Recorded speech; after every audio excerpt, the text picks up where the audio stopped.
જય ગૌ માતા।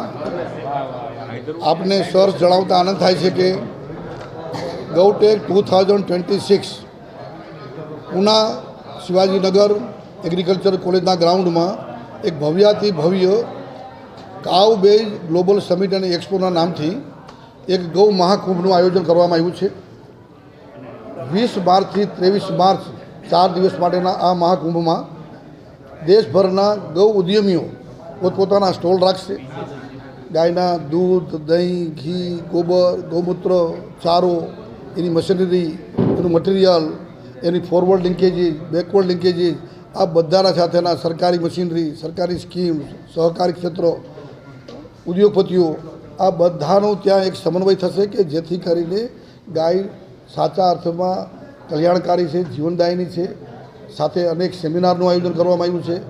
ગાયના મહત્ત્વને, ગાયની ઉપયોગિતાને સમજીને એ પર્યાવરણ રક્ષા માટે હોય કે આરોગ્ય રક્ષા માટે હોય, ભૂમિ રક્ષા માટે હોય કે આપણી માનસિક રક્ષા માટે હોય, આ બધા માટે ગાયની ઉપયોગિતાને ત્યાં વૈજ્ઞાનિક રીતે સમજાવવાનો એક આ દૃષ્ટિકોણ અલગ રીતે ત્યાં તૈયાર કરવામાં આવ્યો છે।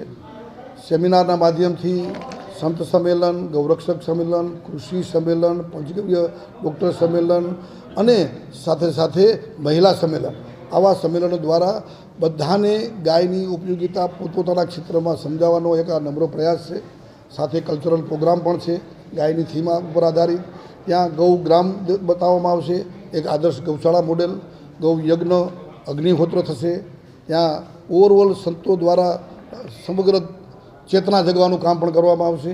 તો આ રીતે એક મહાકુંભ દ્વારા સમગ્ર રીતે ગૌ ચેતના, ગૌ સંવેદના જગવાનો આ એક પર્વ છે।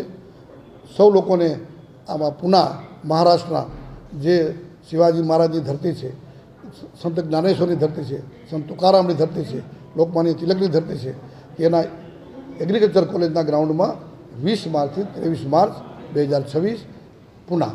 નમસ્કાર, વંદે ગૌ માતરમ। રોજગારની કેટલી શક્યતાઓ છે? ગ્રામ્ય લેવલે યુવાધન જે શહેર તરફ દોડ કરતી હોય ત્યારે આ એક નવા પ્રકારના ઉદ્યોગની એક સંરચના છે, કઈ રીતે આ ગ્રામ્ય રોજગાર? ખૂબ સરસ વાત કરી। અત્યારે ગામડાના યુવાનો પોતાના ગામમાં જમીન હોય છે, ખેતી હોય છે, પણ શહેર તરફ આકર્ષાય આ 5 અને 10 કે 20 હજારમાં ગમે તે નોકરી કે પાન બીડીની દુકાન નાખે છે। પરંતુ એ જ યુવાનો જો આ વાતને સમજશે કે મારા ગામની 10 વીઘા જમીનમાં પણ હું 10 ગાયો રાખીને એના દૂધ, ગૌમૂત્ર અને ગોબરનો ઉપયોગ એ દ્વારા આ નાનો એક અત્યારે સ્મોલ સ્કેલ, મીડિયમ સ્કેલ અથવા લાર્જ સ્કેલ સુધી પણ જો ઉદ્યોગ કરું તો 1000 રૂપિયા કમાઈ શકું છું, આંત્રપ્રિન્યોર બની શકીશું, આત્મનિર્ભર થઈ શકું છું। અને આવા અનેક આવા ઉદાહરણો જેને અમે ત્યાં બોલાવ્યા છે, સક્સેસ સ્ટોરીવાળા આવા ઉદ્યોગપતિઓ ત્યાં આવશે, ત્યાં આંત્રપ્રિન્યોર આવશે અને પોતાની સક્સેસ સ્ટોરી વાત કરશે, જેથી કરીને અનેક નવા લોકોને પ્રેરણા મળે।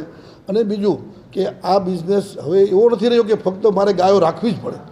હું ગાયનું ગોબર, ગૌમૂત્ર ખરીદી લઉં, હું મારો પ્લાન્ટ બનાવું, શહેરમાં રહું, હું માર્કેટિંગ કરું, ડિજિટલ માર્કેટિંગથી ફક્ત ને ફક્ત દીવડાઓ વેચ્યા હોય 1 કરોડ રૂપિયાના, એવા પણ યુવાનો છે કે જેમણે દીવાઓ બનાવ્યા બહેનો પાસે, એમની પાસે ખરીદીને પોતે ડિજિટલ માર્કેટથી દેશ અને દુનિયામાં વેચાશે।